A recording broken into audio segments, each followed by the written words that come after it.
Hey guys, what's up? Welcome back to my YouTube channel. For those who don't know who I am, my name is Brianna. I'm a female tattoo artist in New York City, and my channel is basically all about tattoos. So today's video is gonna be basically like a shading tutorial. I just wanted to get into all the details of shading. In this video, you're gonna see me tattooing myself.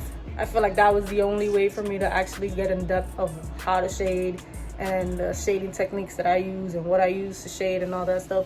So that's how I did it. I did it on myself. So that's what you're gonna be seeing in the next few clips.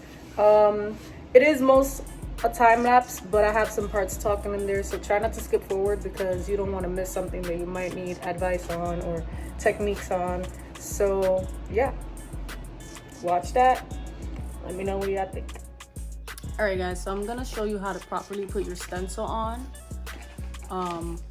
First you want to get your gloves on because the purple stuff that sticks on your fingers and stuff, as you can see, it's really annoying.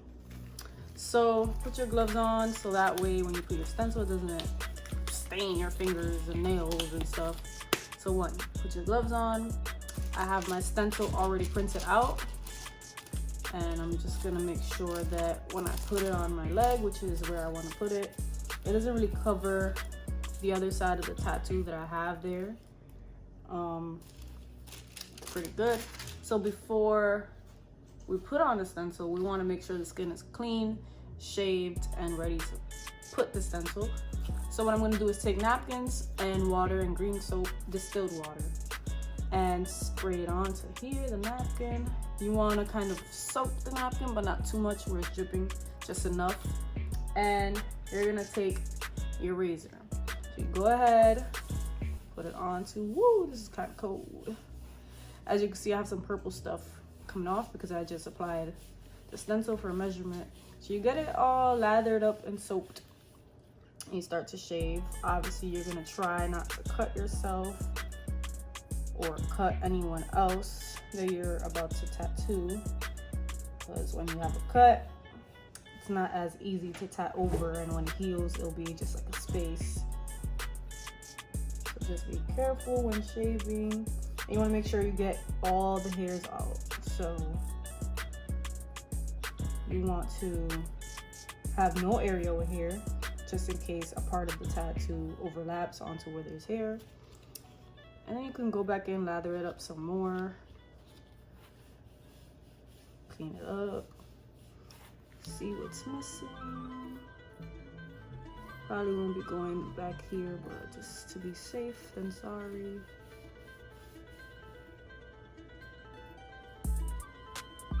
And just be gentle when shaving.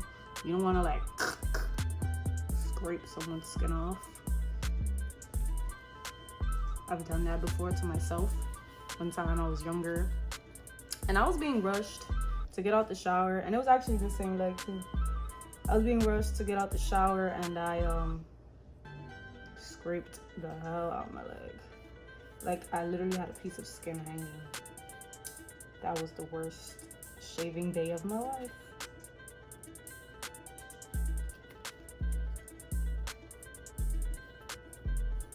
Just want to make sure I got everywhere.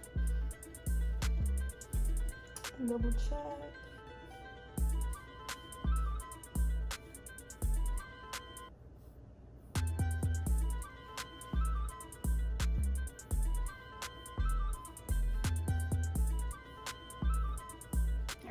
Clean that up right here. You want to take more napkins, and you're gonna take some rubbing alcohol. Now this may burn because you just freshly shaved, and it may burn a little bit. If it doesn't burn, that's okay. If it does burn, that's still okay. Right now it doesn't burn me, but sometimes I've had clients that tell me that it burns, which is natural to happen after you just shaved.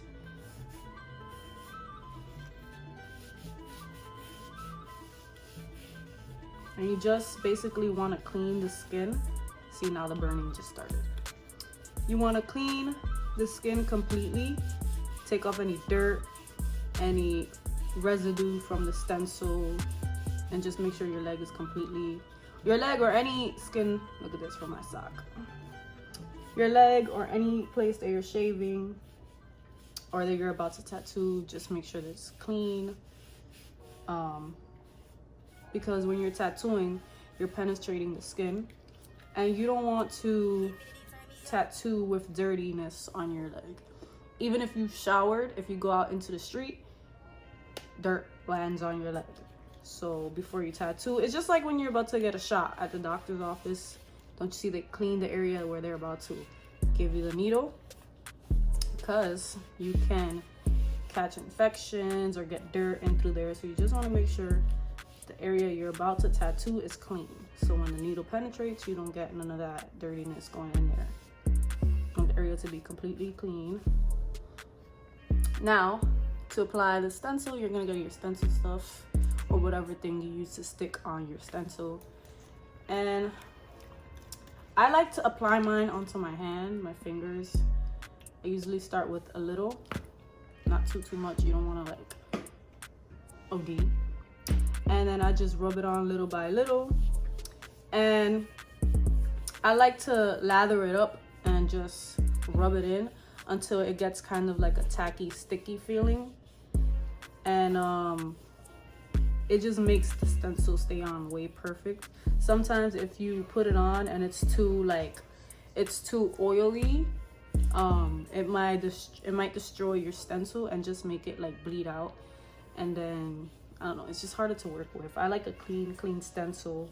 So I just get up in there and rub it in for a while until I feel like it's sticky and tacky, which is how I get the clean stencil and all that. So I'm gonna show you that right now. Let me just rub it in, kind of like lotion, like a really oily lotion. And then I take off my gloves for this because I want to secure that the stencil is gonna be perfect. This is gonna be a little bit difficult because I can't really see the tattoo on the other side from my angle. But I'm going to try to put it on perfectly. Okay, let me see.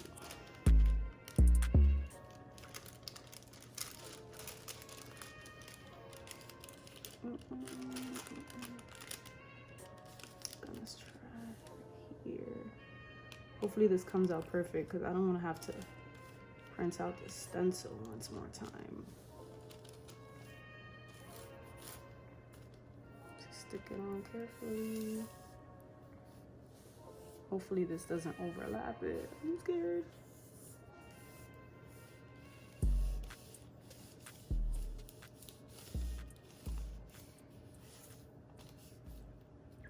And then you just want to apply some pressure so that the stencil can transfer.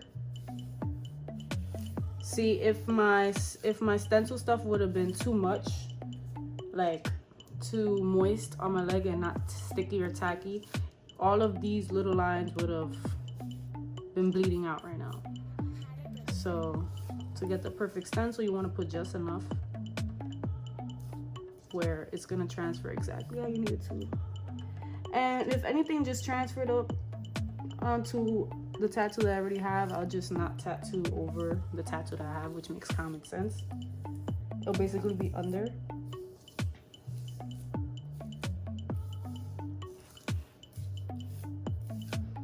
Now I can check and see. Take it off.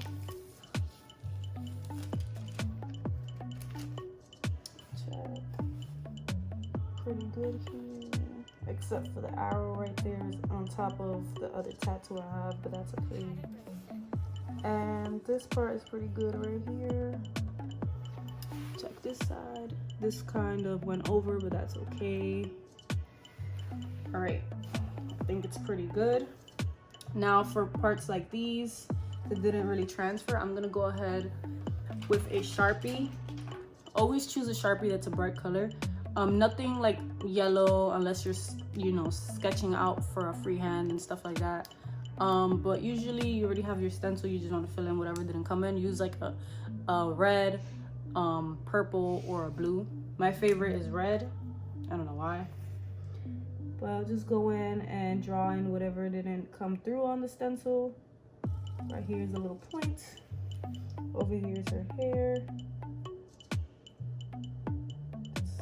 Kind of fill in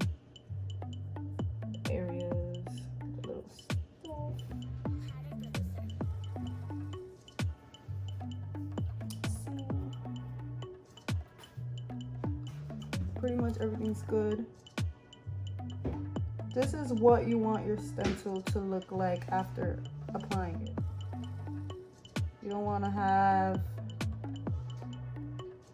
mushy, messy stencils, because that's just like, it just makes it harder for when you're trying to work, you know? Right. It's looking pretty good, looking pretty good. And then I'm just gonna go ahead and add some dotted lines. This is just gonna tell me like where to do my faded shading to kind of connect it into each other. And I want these little graffiti designs, it's an arrow. I want this to be negative space. So if you know what negative space is, that means the background is black. This is gonna be skin color, so it stands out more. So I'm just gonna add a little X here to show me, okay, I'm gonna go completely black here. Completely black here, fade it out. Completely black here, fade it out. We'll do the same thing over here.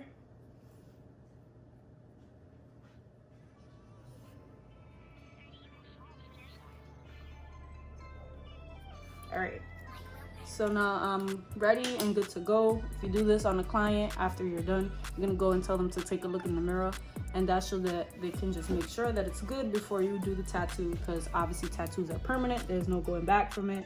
So you wanna show them, take a look in the mirror, make sure it's perfect. For me, from this angle, it looks perfect, but I'm gonna go ahead and take a look in the mirror and make sure that this is good for me. So yeah. All right, guys, so for today's video, I'm going to be using this machine right here. This is the first time I'm using this machine on this channel. Previously, I've been using this machine. This is from Cheyenne. This is the Hulk pen. This is the machine I've been using for 2 years now, and it's wonderful. I love it. It's still great. It's a wireless battery machine. It's rotary. I don't know how to say it. Rotary. I think that's how you say it. Rotary. Yes, rotary. This one's rotary, as well as this one is rotary. The only difference between the two, this one works with a wire. It won't function without the wire and without electricity. This one is battery activated. This is the battery right here. You can remove it to charge it, or you can charge it right when it's plugged into the machine. The machine is this part right here. And when you turn it on, the on button is right here. You guys can hear that. To change the voltage of the speed, you can press up. As you can hear, it gets faster. To lower it down, you press down.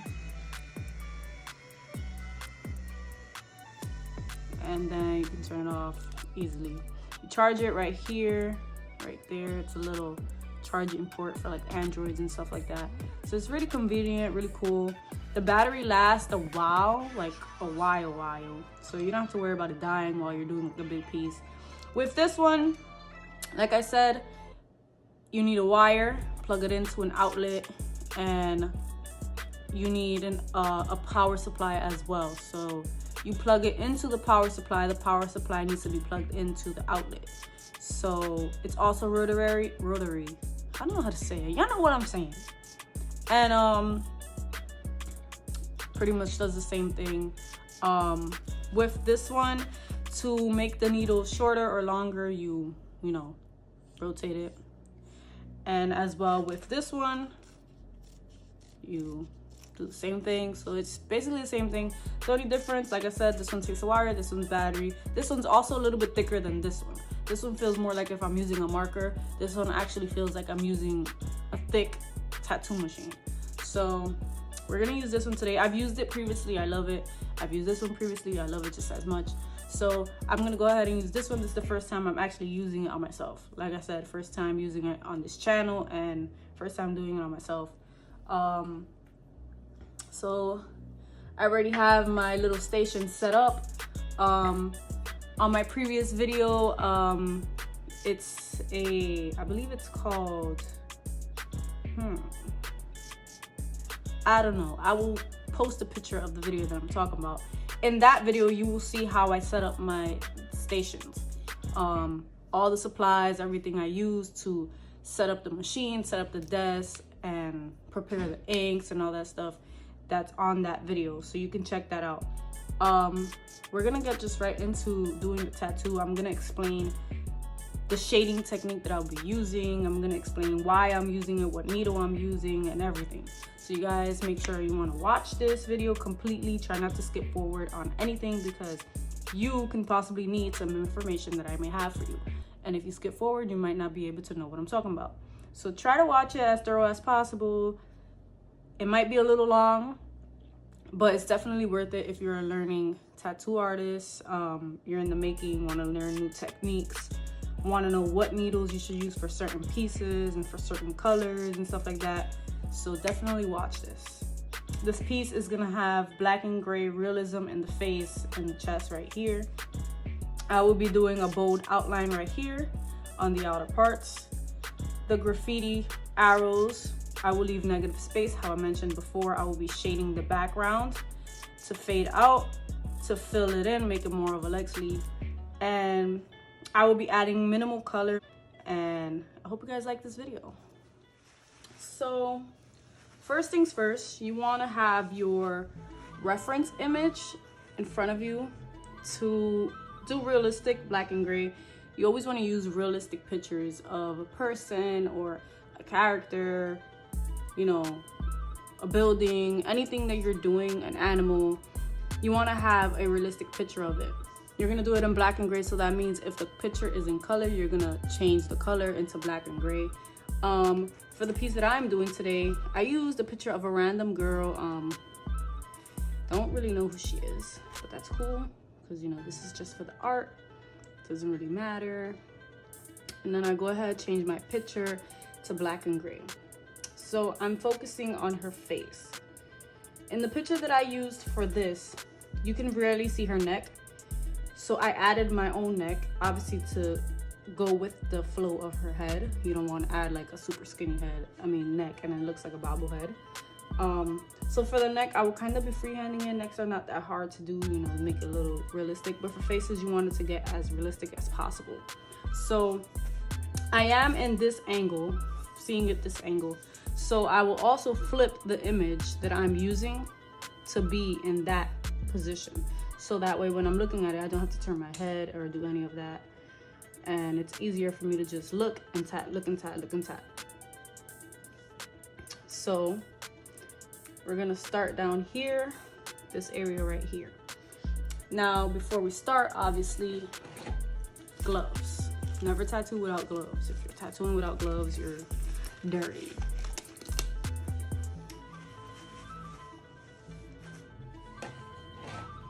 Gloves, gloves, gloves, gloves. Gloves, gloves, gloves. Gloves. Now, I'm gonna get my machine. Position myself where I'm comfortable. Now, I'm going to start with this bold line right here. In that case, I will take a, where is it? A 14 round liner. Now you're probably saying, this is black and gray, why are you using lines? And if you don't know why this question is probably being asked, in order to get black and gray, you never want to use harsh lines.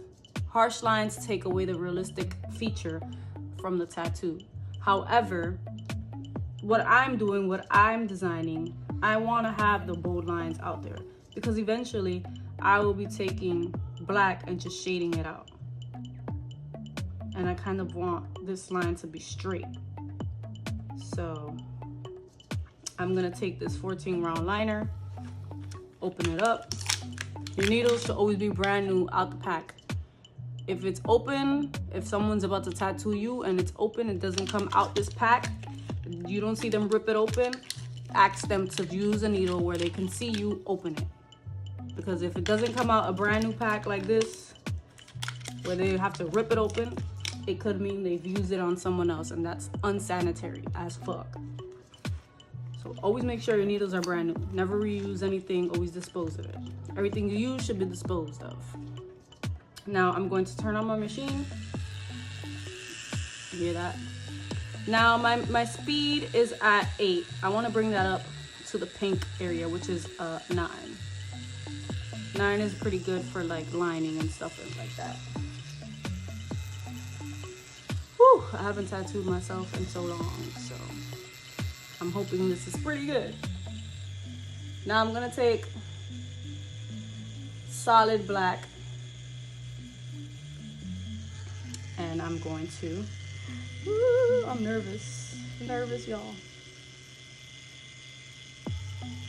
Now I'm going to line it out. I'm scared. I forgot how this feels. I'm checking it out.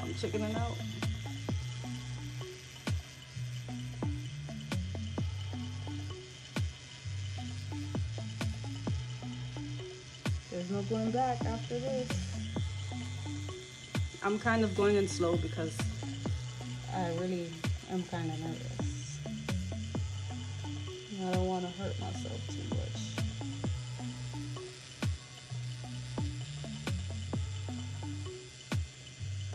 For me, lining is always the worst. I hate it. I can go shading for days, but lining takes me out.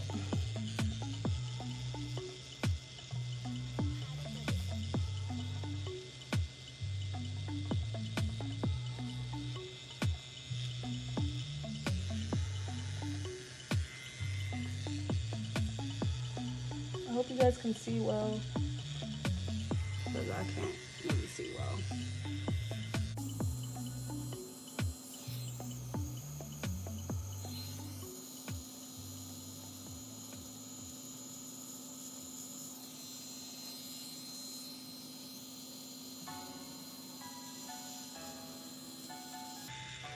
And what I like to do is basically start from the bottom and make my way up. A lot of times I've seen artists where they move around a lot in the tattoo, and that just causes more pain. Because if you start somewhere, and let's say I start here and move up here, what is happening down here is pain. It starts swelling. It's starting the healing process, because it's like, okay, no more pain. I'm gonna start healing myself. So I go here, go back here. Now this hurts way more when I come back to it. So I always like to work my way up, because like I said, it's less painful that way. You move from one area and you don't ever have to go back until you, let's say, have to add color or maybe whites. But, you know, you don't want to move around a lot, because that causes soreness, pain, swelling. And it just makes the tattoo more difficult for the client to handle and for them to finish it.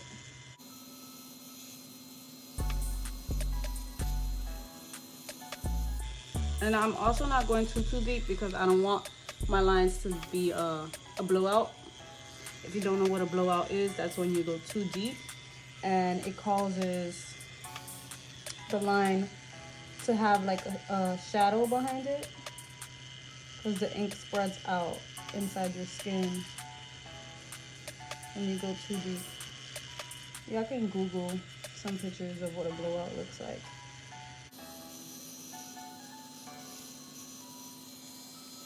Being very gentle. As you can see, I'm not really bleeding because I'm not traumatizing the skin.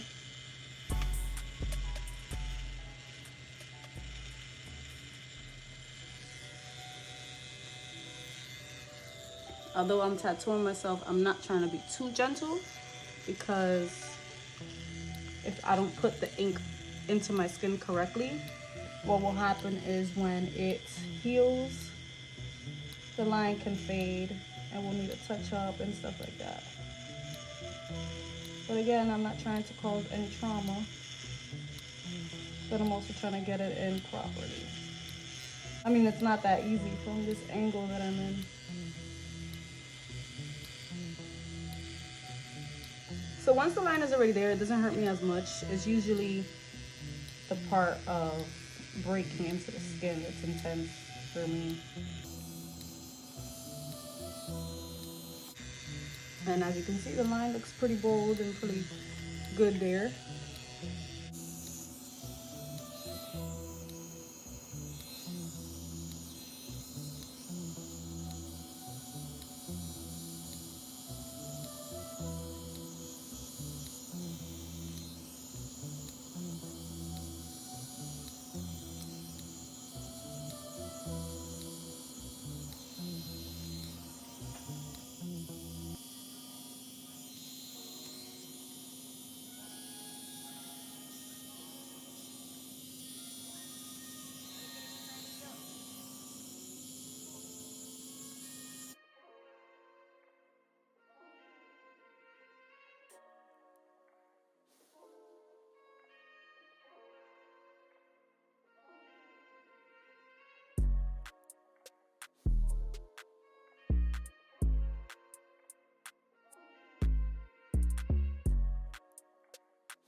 All right, so right now I lined the smiley face, the outside of her neck, chest area. I outlined this. I'm gonna go in now with a shader to start shading in before it gets too swollen. So I'm going to remove this needle, place it in a safe area, and I'm gonna go in with a 7 RM. I'm deciding to do a 7 RM because this area is really small. It doesn't really need that much shading to be done. I need to get into little corners like these to make solid black. So in order for me to do that, I need a 7 RM, which is pretty small, but it will also get the job done. So I'm gonna open that up.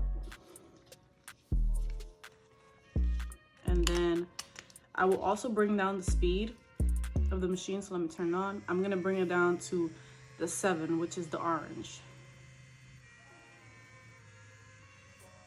All right, we're in orange.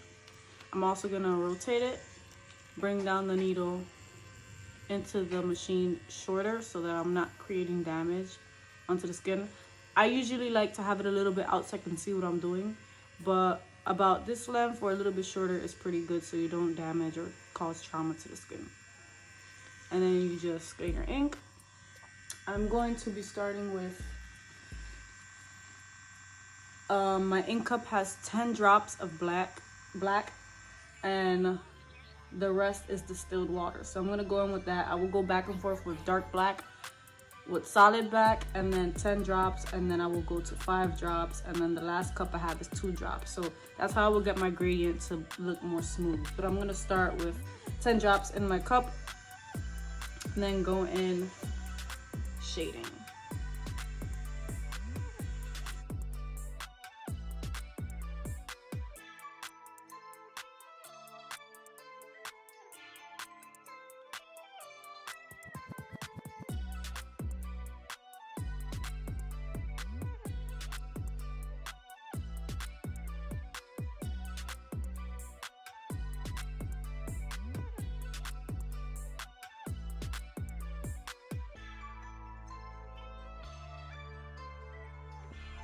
So as you guys can see, I already shaded this area right here.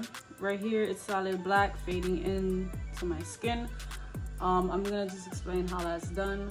So basically for this area, I took solid black and just shaded in a circle. When shading in circle to pack in colors, you wanna try not to traumatize the skin. You don't wanna destroy the skin.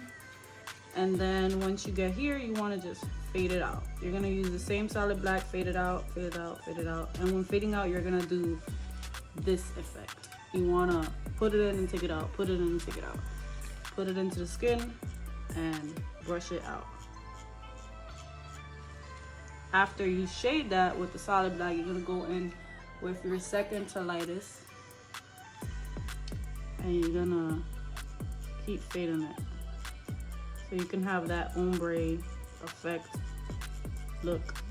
So it's not just a harsh black to light. You want it to fade because as a shadow would fade, you want it to fade like a shadow. And then you see this area that's red. Once it heals, it should be a really, really, really, really light gray. It shouldn't be my skin color. It should be light gray. And when it's freshly done, it may not look gray because it's gonna be red, but it's gonna look fire. So you see the ombre gradient effect. And then for this part, I'm just gonna pack it in solid black so you'll be able to see that and this as well, and then fade out the rest.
All right, so now as you guys can see, I shaded all of this already. Now I'm gonna move on to her face, because as you can see, this is all done. So I don't want it to get too swollen where I can't finish the face. So I'm gonna start building up slowly. When it comes to faces and stuff, you wanna shade from light to dark. You don't wanna go right away dark, because you wanna build on the face. And it is a face, so you don't wanna mess it up. Obviously you will have your reference image and your tattoo, so always have it side by side. When you do your stencils, you will outline what needs to be dark, what needs to be just shaded, what needs to be black. So as you can see, I have my dotted lines. I know where everything's at, her lips, nose, eyes, all that. So I'm gonna start shading slowly and adding on as I go.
All right, so I hope you guys liked this video. I hope it was useful, helpful. You guys learned something from it.